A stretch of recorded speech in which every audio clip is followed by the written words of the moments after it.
ٹھیک ہے نا. وہاں پر اللہ کہتا ہے وہاں پہ وہ ہمیشہ رہیں گے. اور اتنے ہی نہیں بلکہ ہمارے اپنے جو دنیا میں جو ہمارے گھر کے جو لوگ ہیں، باپ ہیں، ماں ہیں، بھائی ہے، بہن ہے، بیوی ہے، بچے ہیں، ہے نا، یہ اگر ان میں جو بھی ایمان والے ہیں، جو بھی وہ مومن ہو کر کے جیے اور ایمان پر ہی مرے، وہ بھی ہوں گے. تو یعنی کہ جس طریقے سے ہم یہاں پر ہم کو اپنے باپ سے، اپنی ماں سے نا ان کا ساتھ کا رہنا خوشی دیتا ہے نا، بیوی کا ساتھ کا رہنا خوشی دیتا ہے، اولاد کا ساتھ کا رہنا، اسی طرح سے وہاں بھی رہیں گے. ہاں، اللہ نے یہاں پہ ایک پوائنٹ جوڑا ہے کہ نیکوکار ہو، کیونکہ نیکوکار ہوں گے تو ان کے لیے تو جنت کا تو ٹھکانہ ہے، اور اگر نیکوکار نہیں ہوں گے تو پھر ٹھکانہ تو جنت ہے ہی نہیں نا، پھر تو جہنم ہے. تو جنت میں کون لوگ رہیں گے؟ جو نیکوکار رہیں گے. تو ہم اس کا معنی یہ ہوا کہ ہم کو اپنے ساتھ، اگر جنت میں ہم اپنے فیملی کو بھی دیکھنا چاہتے ہیں تو ہم اپنے ساتھ اپنے فیملی کو بھی دین کی، توحید کی دعوت دیں، ان کو دین اور توحید کے طریقے پہ چلاویں، اور ان کو بھی کہیں کہ ہاں اس طریقے پہ چلو، تاکہ جنت میں بھی ہم جس طریقے سے دنیا میں ایک ساتھ ہیں، جنت میں بھی ہم ایک ساتھ رہیں گے. بیوی بھی وہاں ہوں گی، میری بیوی جو میرے نکاح میں وہ وہاں ہوں گی، میری بیوی ہی رہیں گی وہاں بھی میری بیوی رہیں گی. جو میرا اولاد رہے، میرے ماں باپ. تو سوچو اگر ہمارا جو فیملی، آج جو فیملی ہے، جو فیملی کے درمیان ہم رہ رہے ہیں، اگر سب کے سب نیکوکار رہیں، ہم بھی نیکوکار رہیں، تو اللہ سبحانہ و تعالیٰ جب ہمارے قیامت کے بعد، حساب کتاب کے بعد ہمیں اگر ہم کامیاب ہو گئے اور اللہ ہم کو جنت میں عطا فرما دیا، تو پھر ہم سب ایک ساتھ ہوں گے. الحمدللہ، سبحان اللہ. اللہ تعالیٰ اپنے اس آیت کے وسیلے سے ہمارے تمام گناہوں کو معاف کر دے، اور ہمیں اور ہمارے آل اولاد ہم سب کو ایک ساتھ جنت میں نصیب فرمائے. آمین. تو اللہ کہتے ہیں کہ ہمیشہ ہمیشہ رہنے کی باغات ہیں نا. کون سا باغ؟ جنت کا، جہاں یا خود جائیں گے اور ان کے باپ، داداؤں اور بیویوں اور اولادوں میں سے بھی جو نیکوکار ہیں ہوں گے. ان کے پاس فرشتے ہر دروازے سے آئیں گے، یعنی کہ ان کے پاس فرشتے جہاں سے بھی ہم گزریں گے فرشتے آئیں گے، ہے نا. فرشتے ہم کو سلامتی کا اور سلام کریں گے، اور سلامتی کا جو ہے کہ کہیں گے کہ تم پر سلامتی ہو، السلام علیکم. صبر کے بدلے کیا ہی اچھا بدلہ ہے اس دار آخرت کا، ہے نا. وہ فرشتے کہیں گے اللہ تم کو سلامت رکھے، دیکھو تم نے جو دنیا میں صبر کیا، دیکھو اس کا کتنا بہترین بدلہ اللہ نے دیا، کتنا بہترین بدلہ اللہ نے اس جنت میں دیا. کہ دیکھو کتنی نعمتیں ہیں، کتنی نعمتیں ہیں جس کا ہم حقیقتاً جو ہے کہ ہم ایکسپلین نہیں کر سکتے، بیان نہیں کر سکتے، اتنی نعمتیں ہیں. تو سوچو اللہ سبحانہ و تعالیٰ جو ہے کہ کیسی بہترین وہ باغ ہمارے لیے بنایا ہے، اور ہم سے کیا مانگ رہا ہے؟ کچھ نہیں.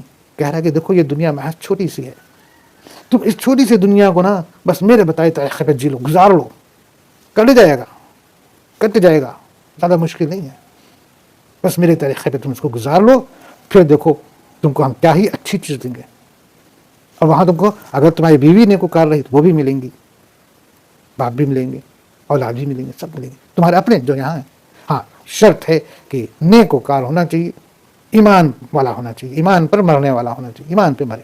چلو ٹھیک ہے، اگر تم پیدا ہوئے کہیں اور، لیکن اگر تم نے غور کیا، فکر کیا، اور جو ہے کہ تم کو اسلام اور حق کی باتوں کو سمجھ میں آیا، ٹھیک ہے نا، اور تم اسلام اور حق کے طریقے پہ چلے، شرک سے خود کو بچا لیے، کفر سے بچا لیے، اللہ کے تمام احکامات کو نبھا دیے، حقوق العباد، حقوق الہی سب کچھ تم نے برابر کر دیا، سب کچھ بہترین نبھایا، تو دیکھو تمہاری موت تو ایمان پہ ہوئی، اور جب تم قیامت کرو تو اٹھائے جاؤ گے تو ایمان پہ ہی اٹھائے جاؤ گے، ایمان ہی پہ اٹھائے جاؤ گے. ٹھیک ہے نا. تو اس طریقے سے جنت میں فرشتے جو ہیں کہ ہر ملیں گے، ہے نا، اور ہم کو سلامتی کی دعوت سلام کریں گے، اور کہیں گے کہ دیکھو اللہ نے تمہیں کتنا بہترین بدلہ دیا، جو کچھ بھی تم نے صبر کیا تھا دنیا میں. الحمدللہ، الحمدللہ، الحمدللہ. اللہ سبحانہ و تعالیٰ سے ہم سب جو ہے کہ جنت الفردوس اعلیٰ میں مقام کی درخواست کرتے ہیں اور دعا کرتے ہیں. آمین. آگے، اور جو اللہ کے عہد کو اس کی مضبوطی کے بعد توڑ دیتے ہیں، اور جن چیزوں کے جوڑنے کا اللہ نے حکم دیا ہے انہیں توڑتے ہیں اور زمین میں فساد پھیلاتے ہیں، ان کے لیے لعنتیں ہیں اور ان کے لیے برا گھر ہے. اللہ اکبر. برادران، دیکھو اللہ نے کیا کہا ہے، سنو. اور جو اللہ کے عہد کو اس کی مضبوطی کے بعد توڑ دیتے ہیں. دیکھیے، عہد کے متعلق ہم لوگوں نے پیچھے باتیں کی ہیں، ہے نا.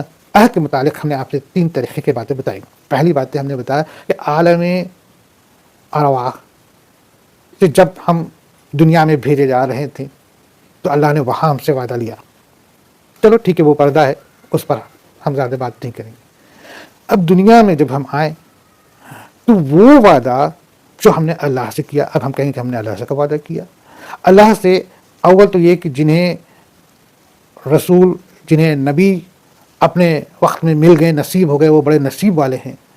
جنہوں نے اپنے وقت کے نبی، اللہ کے رسول کے ہاتھ کے اوپر ہاتھ رکھ کے بیعت کیا، کتنی قسمت والے ہیں.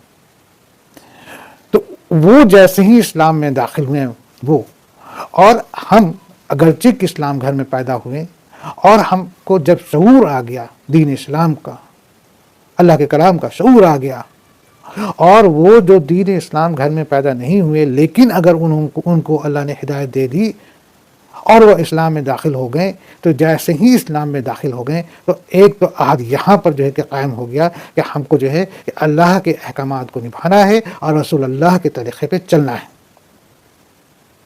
یہ دو طریقے کے عہد ہمیں ہو گئے ہیں. اب تیسرا جو عہد جو عموماً ہماری زندگی سے جڑی ہوئی ہے، یعنی کہ ہم کسی سے بھی، کسی شخص سے، کسی دوست سے، کسی بھائی سے، کسی بھی، چاہے وہ رشتہ کا معاملہ ہو، چاہے وہ بزنس کا معاملہ ہو، کسی سے بھی کوئی بھی طریقہ ہم اگر عہد کرتے ہیں، وعدہ کرتے ہیں، تو اس وعدے کو اپنے وقت پر نبھا دینا یہ کمپلسری ہے. ٹھیک ہے نا؟ تو یہ ایک عہد وہ جو ہم نے اللہ سے کیا، اور ایک عہد وہ جو ہم نے دنیا میں دنیاوی کیا. دونوں عہدوں کو نبھانا ہے، مضبوطی سے ہم نے جو عہد کیا سب کو نبھانا ہے. ٹھیک ہے نا؟ توڑنا نہیں. تو اگر جو توڑ دیتا ہے، ابھی پہلے کی آیت میں اللہ نے بتایا کہ جو نبھاتا ہے اس کے لیے تو وہ باغات ہے، جنت ہے. اب بات ہو رہی ہے کہ جو توڑ دے اس عہد کو، یعنی کرے اور توڑ دے. اسلام گھر میں پیدا ہوئے، علم عقل سب آیا، بھٹک گئے. کسی سے ہم مسلمان ہیں، مومن ہیں، نماز بھی پڑھتے ہیں، لیکن عہد کرتے، وعدہ کرتے ہیں، ہم وعدہ کو نہیں نبھاتے. تو جو ہے کہ جو ہم وعدہ کریں اس کو ہم اگر توڑ دیں، ٹھیک ہے نا. اور جن چیزوں کے جوڑنے کا اللہ نے حکم دیا ہے انہیں توڑتے ہیں. اللہ سبحانہ و تعالیٰ نے کہا رشتوں کو جوڑو، دوستوں کو جوڑو، لوگوں کو ملاؤ. دیکھو کتنی اچھی بات ہے. یہ ہے میرے دوستوں اسلام. اسلام تو جوڑنے کی بات کرتا ہے، اسلام جوڑنے کی بات کرتا ہے. دیکھیے اللہ نے یہ جو بولا کہ جو، ایسا نہیں کہا کہ خالی مسلمان کو ہی جوڑو. اللہ نے کامن بات دی کہ کسی کو توڑو نہیں، کسی کے رشتے میں نا اتفاقی نہ ڈالو، کسی کے کوئی بھی معاملات ہو، گھر ہو یا کوئی بھی، اس میں جو ہے کہ کوئی پھوٹ نہ ڈالو، یا پھر خود اپنا ہی رشتہ جو ہے اس میں جو ہے کہ ٹکراؤ کر کے توڑو نہیں. ٹھیک ہے نا. اب جو ایسا کرتے ہیں، جو رشتوں میں کہتے ہیں کہ بدگمانی ڈالتے ہیں، یا پھر سازش کرتے ہیں، یا پھر پھوٹ ڈالتے ہیں، یا پھر بھائی کو لڑواتے ہیں، باپ بیٹا کو لڑواتے ہیں، میاں بیوی کو لڑواتے ہیں، چاہے وہ کوئی دوسرا کوئی ہو، یا پھر خود ہم کسی سے لڑتے ہیں اور رشتے کو توڑتے ہیں. جو اگر ایسا کرتے ہیں، ہے نا، ٹھیک ہے نا، جو ایسا کرتے ہیں اور زمین میں فساد پھیلاتے ہیں، زمین میں فساد پھیلاتے ہیں. وہ زمانہ تھا جب جنگیں ہوتی تھیں کہ بھئی تمہارے کھیت سے چڑیاں اڑی اور اڑ کر کے میرے کھیت پہ آ کے کیوں بیٹھی، جنگیں ہو رہی ہیں. یہ واقعات آپ کے وہ دور، جب جہالیت کا دور تھا مکہ میں، تو لوگ ایسے لڑتے تھے، بڑے بڑے سردار جنگجو. کوئی بہانہ مل گیا، بے وجہ کا ہی اگر بہانہ مل گیا، اس میں کوئی دم نہیں ہے، لیکن تلواریں نکل جاتی تھی اور کتنوں کے جو ہے کہ سر قلم کر دیے جاتے تھے، کتنوں کے قتل کر دیے جاتے تھے. یہ وہ دور تھا، ہے نا، جو جہالیت کا دور تھا. پھر یہی ہمارے آقا حضور صلی اللہ علیہ وسلم جب آئے اور انہوں نے کہا کہ یہ سب ختم کرو، اور یہی ہمارا قرآن کہہ رہا ہے، یہی اسلام کہتا ہے کہ زمین میں فساد نہ پھیلاؤ. اور لوگ آج مسلمان کو کہتے ہیں کہ فسادی، لا حول ولا قوت الا باللہ العظیم. لوگ کہتے ہیں مسلمان کو فسادی. اسلام تو وہ ہے جو منع کرتا ہے کہ زمین میں فساد نہ پھیلاؤ، جھگڑے نہ کرو، بے وجہ کے لڑو نہیں، چاہے وہ چھوٹا ہو چاہے وہ بڑا ہو. وہ زمانہ تھا جب تلوار کا تھا، آج کا زمانہ قلم کا. چاہے تم قلم سے جو ہے کہ فساد کر رہے ہو، زبان سے فساد کر رہے ہو،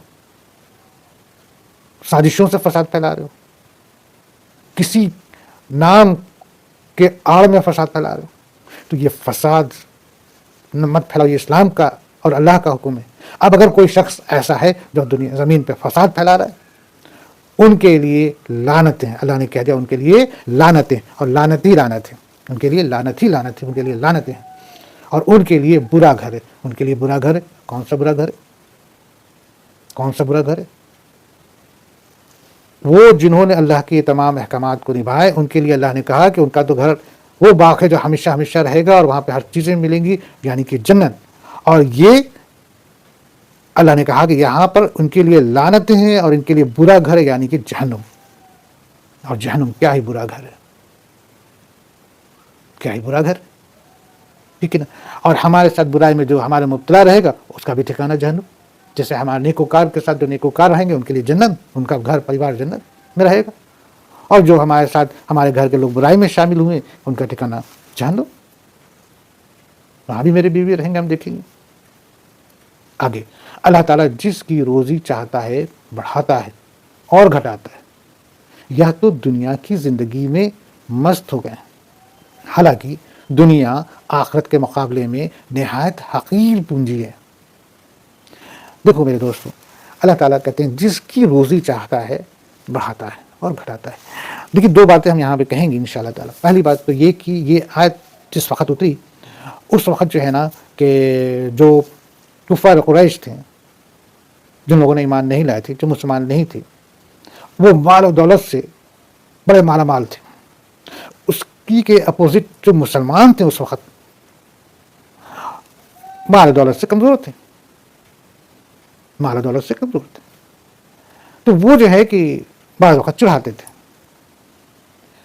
کہ تمہارے پاس ہے ہی کیا، دیکھو ہمارے پاس اتنی مال ہے، اتنی دولت ہے، یعنی کہ ہم زیادہ اچھے انسان ہیں، تم اچھے انسان نہیں ہو، تمہارے پاس کچھ بھی نہیں ہے۔ وہ مال اور دولت سے کمپیئر کرتے تھے نا۔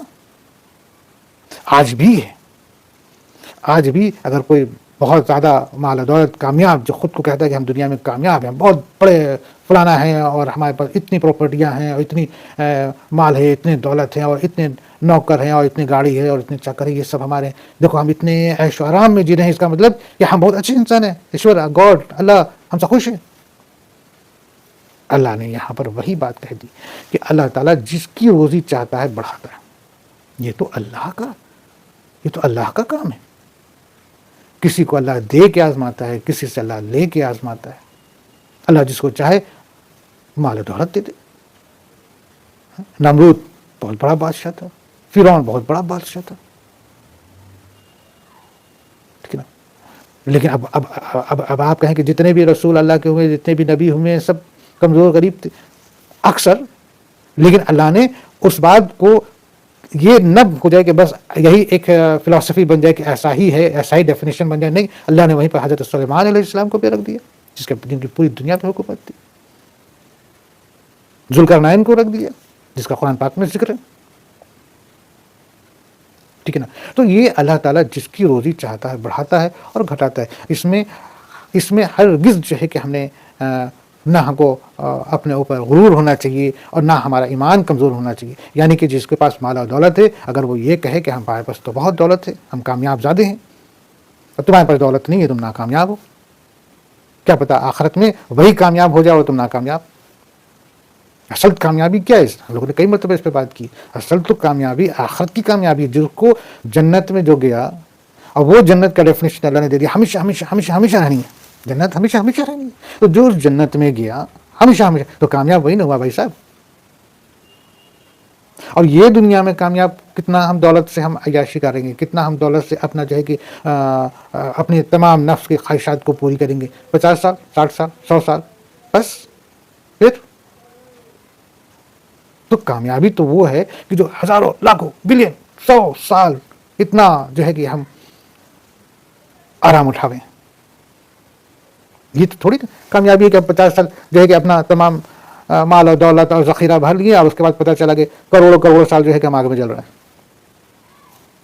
ٹھیک ہے۔ تو اللہ جس کو جو ہے دے دے مال و دولت دے دے، جس کو چاہے جو ہے کہ کم میں رکھے، کسی کو چاہے میڈیم میں رکھے، یہ تو اللہ کی مرضی ہے۔ اس پہ ہماری اپنی عقل، دلیل، وجہ، وجوہات کچھ بھی نہیں تگڑم لگانا ہے۔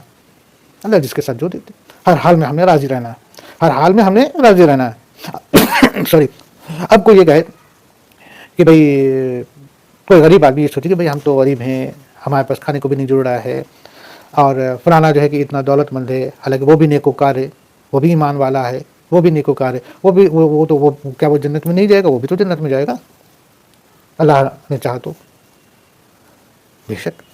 تو اللہ یہاں پہ کہتا ہے کہ نہیں، وہ بھی اگر جو جنتی ہیں، جو نیکوکار ہے، جو جنتی ہیں، تو ان جنتیوں میں جو دولت مند رہا ہے دنیا میں، جو بہت زیادہ دولت اور عیش و آرام میں رہا ہے، اور وہ اپنے نیک عمل نیک کام سے وہ بھی جنتی ہے، اور وہ جو شخص جو دنیا میں بہت ہی پریشان حال تنگ دست رہا ہے نا، اور وہ بھی جنتی ہے نیکو کام کی وجہ سے، تو ہم پہلے اس کو جنت میں داخل کریں گے۔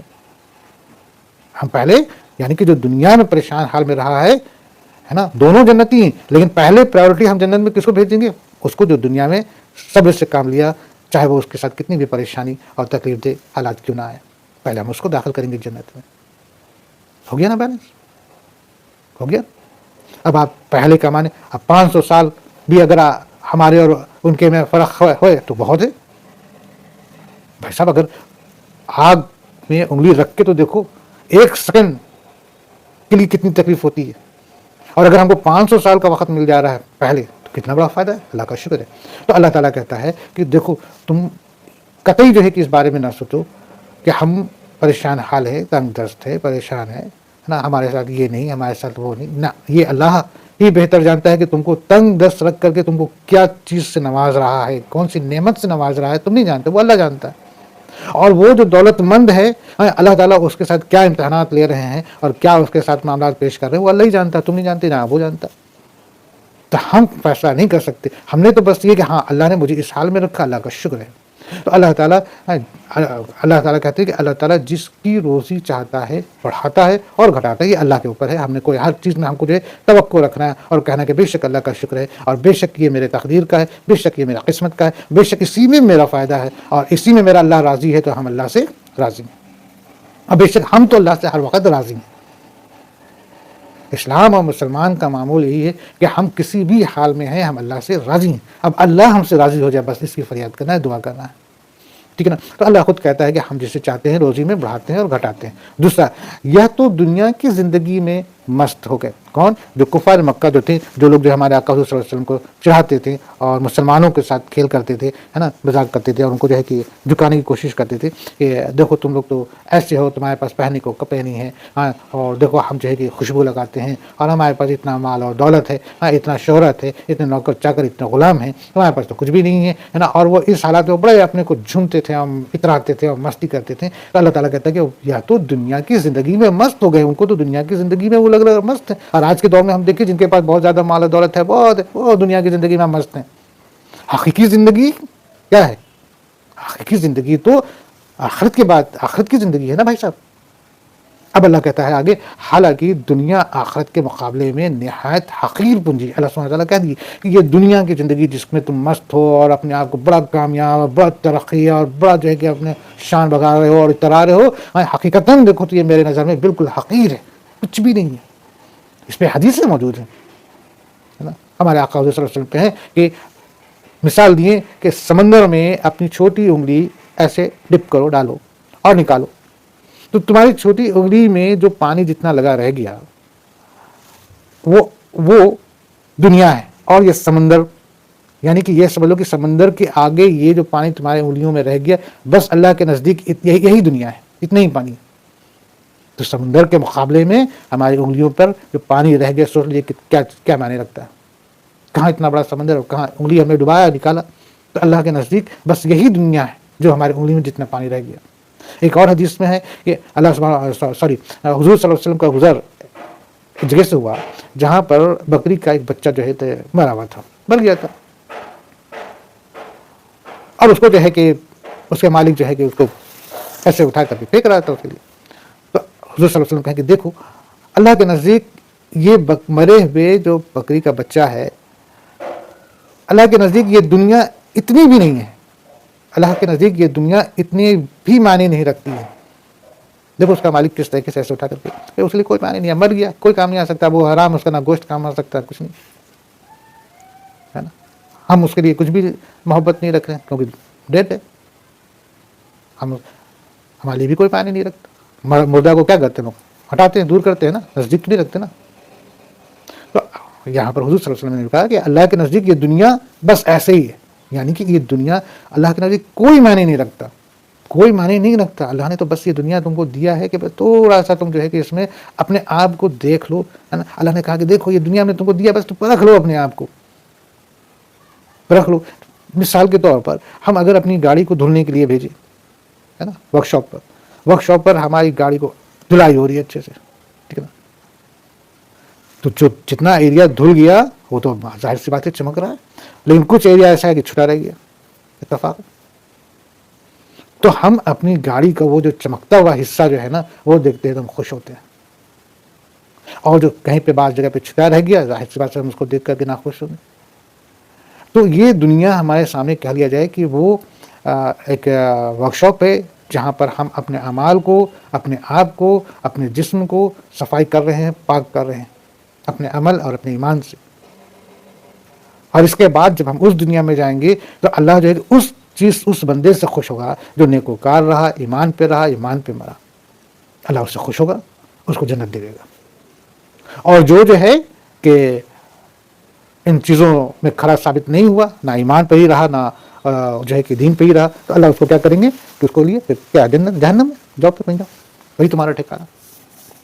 ٹھیک ہے نا. تو اللہ کے نزدیک یہ دنیا جو ہے بالکل حقیر، نہایت ہی حقیر پونجی ہے، اس کا کوئی معنی نہیں ہے. اللہ ہرگز جو ہے کہ دنیا کو کوئی توجہ نہیں دیتا. بس اللہ نے دنیا میں ہمیں بھیجا ہی ہے اپنی عبادت کے لیے، اور اس دنیا کے تمام مشکلات پریشانیوں کو سہتے ہوئے، اس میں رہتے ہوئے جو ہے کہ آپ ایمان پر مر جائیں، اور آخرت کی جو ہے کہ آخرت کے بہتر گھر کی جو ہے کہ آپ کوشش کریں وہ ہمیں مل جائے، کامیابی ہم کو مل جائے. آگے کافر کہتے ہیں کہ اس پر کوئی نشانی معجزہ کیوں نازل نہیں کیا گیا؟ جواب دے دیجئے کہ جس سے اللہ گمراہ کرنا چاہے کر دیتا ہے، اور جو اس کی طرف جھکے اس سے راستہ دکھا دیتا ہے. دیکھیے دوستو، یہی میری بات ہے کہ اس زمانے میں تھا نا، اس زمانے میں جو کافر تھے وہ کافر کیا کہنے لگے کہ ہمارے آقا حضور صلی اللہ علیہ وسلم کے بارے میں کہ اللہ نے ان کو کوئی ایسا معجزہ نشانی کیوں نہیں دیا. نشانی معجزہ مطلب کیا؟ یعنی کہ وہ جو کفار تھے، جو منافق تھے، جو منکرین تھے، جو مشرک تھے، جن کا کام ہی تھا کہ حضور صلی اللہ علیہ وسلم کے راستے میں رکاوٹ ڈالنا، ان کو تکلیف میں ڈالنا، ان کے ساتھ سازشیں کرنا، اور ان کا اگر دل میں ایمان کا ذرا بھی خیال ہوتا تو یہ تمام چیزیں نہ کرتے اور ان کے باتوں پہ غور کرتے، فکر کرتے اور ایمان لے آتے، جیسے کہ اس وقت مسلمان لائے. لیکن جنہیں ایمان نہیں لانا تھا وہ طرح طرح کر کے باتیں بناتے ہیں. تو اسی طریقے سے ان لوگوں نے باتیں یہ کی کہ ان کو جو ہے کہ کسی بھی طریقے کا کوئی معجزہ کیوں نہیں حاصل ہوا. اب یہاں پہ ہم ذرا رکیں گے دوستوں. اگر ہم پہلے کے واقعات، ہم لوگ قرآن پاک کے پچھلے پارٹ میں اگر ہم لوگ جائیں، جیسا کہ ہم لوگوں نے اس میں سنا ہے کہ کیا تھا، بہت سارے پہلے کے واقعات ہوئے کہ ان کے جو اس وقت کی امت تھی، ہے نا، اللہ کے رسول سے، اللہ کے نبی سے سوال کیے کہ آپ ایسا کر دیجیے، آپ ویسا کر دیجیے تو ہم ایمان لے آئیں گے. 5 جگہوں پر جو ہے کہ اللہ کے نبی، اللہ کے رسول ان کے من مطابق کر دکھائے. کیا انہوں نے اللہ سے کہا، اللہ نے کر دکھایا، جبکہ اللہ نے کہہ دیا تھا کہ دیکھو اگر اس کے باوجود بھی یہ ایمان نہ لائے تو ان کے اوپر ہم سخت عذاب ڈالیں گے. کر دکھائے. مگر ہوا کیا؟ وہی جو اللہ جانتے تھے، اللہ کے کہہ دیے تھے کہ نہیں لانے والے، اور وہ نہیں لائے تو ان کے پاس سخت عذاب آیا. اور یہاں بھی وہی معاملہ تھا کہ جو ہے کہ وہ لوگ کہتے تھے ہمارے آقا صلی اللہ علیہ وسلم کو کہ کیوں نہیں جو ہے کہ آپ کے اوپر معجزات آئے، کیوں نہیں. جبکہ معجزہ کے معاملے میں آپ کو ہم بتا دیں اور آپ اس بات کو اطمینان رکھ لیں کہ اللہ سبحانہ و تعالیٰ نے اپنے فرشتے کو بھیجا کہ جاؤ جا کر کہہ دو حضور صلی اللہ علیہ وسلم سے کہ اگر آپ کہیں تو یہ پوری جو پہاڑ ہے، جو صفا پہاڑ ہے، پورا سونا کا بنا دے اور آپ کو دے دے. کئی ایسا مقام آیا جہاں پر اللہ نے کہا کہ وہ قبیلے کے لوگ کو کہہ دو کہ دونوں پہاڑوں کو ہم اس قبیلے کو جو ہے کہ دبا دیتے، دونوں پہاڑوں سے. کئی مقام پہ اللہ نے ایسا کہا. لیکن ہمارے آقا حضور صلی اللہ علیہ وسلم کی یہ دریا دلی، یہ بڑپن، یہ رحمت، یہ وہ کہتے تھے کہ نہیں، ہم تو دنیا کے لیے رحمت بنا کے بھیجے گئے، ہم پر کیوں ان کو جو ہے کہ اللہ کے عذاب میں ہم ڈالے. منع کر دیتے کہ نہیں، اگر معجزہ ہم دکھا دیں تو حضور صلی اللہ علیہ وسلم جانتے تھے معجزہ ہم دکھا دیں، اور اگر اتفاقاً یہ ایمان نہ لائیں تو اللہ کا تو ان پہ عذاب آ جائے گا. لیکن میرے آقا حضور صلی اللہ علیہ وسلم اتنے ان کے اندر اتنی جو ہے کہ ہمدردی تھی کہ وہ ہرگز نہیں چاہتے تھے کہ ان کے اوپر کوئی طریقے کا تکلیف ہو، کسی طرح کی اذیت میں پڑے. وہ تو دل سے سب کو چاہتے تھے کہ ایمان لے آوے تاکہ جہنم کی آگ سے بچ جائیں اور جنت کی نعمتیں انہیں مل جائیں. اور یہی وجہ ہے کہ ہمارے آقا حضور صلی اللہ علیہ وسلم سب کے پاس جا کے دین اسلام کی دعوت دیتے تھے، توحید بتاتے تھے، قرآن سے پڑھ کے سناتے تھے. کتنے ان کے اوپر اذیت، ان کے اوپر ظلم، ان کے اوپر ستم ہوا، وہ سب برداشت کیا، یہاں تک کہ ان کے پیر اور ان کے بدن جو ہے کہ لہو لہان ہو گئے، مگر پھر بھی جو ہے کہ انہوں نے کسی کو برا نہیں کہا، کسی کو جو ہے کہ بد دعا نہیں دی. جبکہ فرشتے آ گئے کہیں کہ آپ کہیں تو میں اس کو جو ہے ان دونوں پہاڑوں کے درمیان کچل دیتا ہوں. میرے آقا صلی اللہ علیہ وسلم منع کر دی کہ نہیں، یہ اگر ایمان نہیں لاتے نہ لائیں، ان کی اولادیں لائیں گی. اور وہی ہوا کہ ہمارے آقا صلی اللہ علیہ وسلم کی اتنی بڑی شان تھی، اتنی بڑی ہمدردی تھی. اور وہ لوگ جو ہے کہ کہتے تھے کہ کیوں نہیں جو ہے کہ یہ معجزہ ان کے ہاتھ میں اترا. حالانکہ ہمارے آقا صلی اللہ علیہ وسلم کے کئی معجزات ہیں بھی، اگر ہم اس میں جائیں گے، تفصیل میں جائیں گے اور سیرت پڑھیں گے تو ہم کو ملے گا. بہت ساری جگہوں پر حضور صلی اللہ علیہ وسلم کا معجزہ ہوا ہے، دکھایا انہوں نے. بہرحال تو یہاں پر جو ہے کہ وہ کافر ایسا کہتے تھے کہ کافر کہتے ہیں کہ اس پر کوئی نشانی معجزہ کیوں نازل نہیں کیا گیا. اب اللہ تعالیٰ کہتے ہیں کہ جواب دے دیجئے، اے میرے رسول آپ انہیں جواب دے دیجئے کہ جسے اللہ گمراہ کرنا چاہے کر دیتا ہے، اور جو اس کی طرف جھکے اسے راستہ دکھا دیتا ہے. یعنی کہ اگر تم دل میں ذرا بھی